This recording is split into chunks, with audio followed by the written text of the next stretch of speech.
les opposés aux ASUS du Superbiker. Course mixte, terre et bitume. La règle du jeu, c'est bien sûr d'aller le plus vite possible. En mars dernier, sur le circuit Carroll, c'est un Français, Jean-Paul Mingels, ici à l'écran, qui s'était imposé. La semaine dernière, à l'Hénon, c'était la super finale avec plus de 100 pilotes engagés. Le supermotard, une discipline très spectaculaire. Serge Bacou nous décrit sa machine à la base d'une 490 YZ de cross transformée. Les modifications les plus visibles sont la partie avant, sur laquelle on a monté une roue de 18 pouces avec un grand disque de 300 mm, une pince à 4 pistons, Brembo. La fourche avant est un petit peu rabaissée en mettant des ressorts de compensation à l'intérieur. Et l'amortisseur arrière a une bague de façon à réduire la hauteur, c'est-à-dire l'avant et l'arrière sont rabaissés d'environ 5 cm. Les modifications visibles sont encore le pot d'échappement qui est rallongé de façon à changer la courbe de puissance. Côté moteur, simplement un bon montage, bon ajustage des pièces avec ouverture à l'admission, de façon à avoir suffisamment de puissance et une bonne accélération.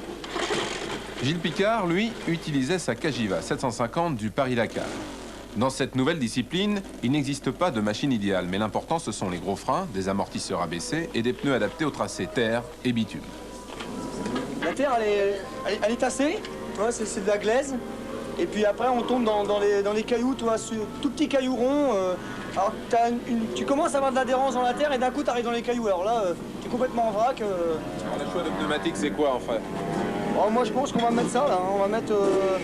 c'est un dessin de pneus pluie, mais avec de la gomme dure.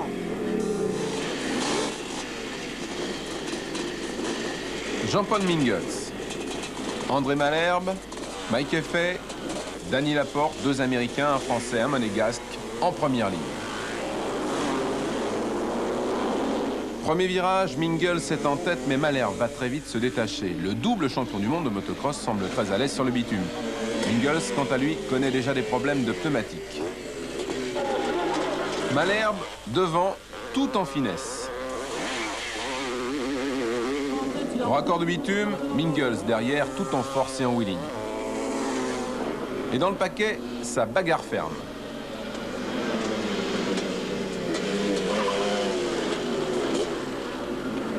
Le numéro 48, c'est l'Américain Danny Laporte, double champion du monde de motocross. Mais pour Mingels, c'est terminé, roue avant crevée. Durant tout le week-end, ce fut la valse des crevaisons, le circuit de terre se dégradant en trop vite, laissant apparaître de grosses pierres meurtrières. Au fil des tours, le jeune Américain Storbeck a pris le meilleur sur Malherbe. Laporte est 3e, mais ce n'est qu'une manche. De qualif, ce sera très dur en finale. C'est la première fois que je viens en France et c'est aussi la première fois que je participe au Supermotard. Je viens de San Antonio, au Texas, aux USA. J'ai 18 ans. Danny Storbeck. Vous savez, il y a beaucoup de très bons pilotes aujourd'hui, beaucoup de Français spécialistes du bitume, et André Malherbe est aussi très vite. Vous savez, je suis pas certain de gagner, je partirai peut-être en dernière ligne, mais le plus important, je serais content de doubler quelqu'un. Testarossa et Honda Usine, un homme heureux dans le paddock, André Malherbe. Effectivement, je suis ici dans l'espoir de remporter ce Supermotard parce que j'étais passé très près de la victoire à Paris.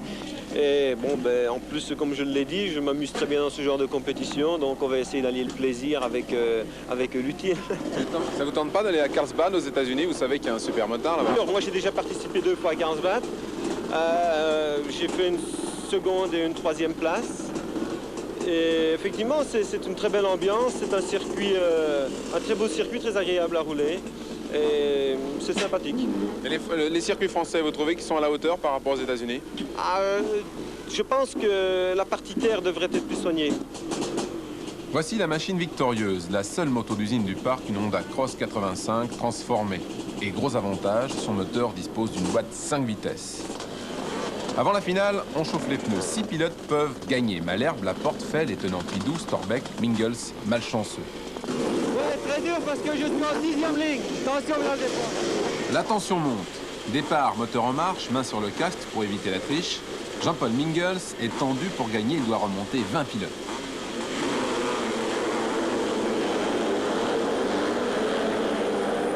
Premier freinage, Danny Storbeck vire en tête, mais Malherbe va lui faire l'intérieur.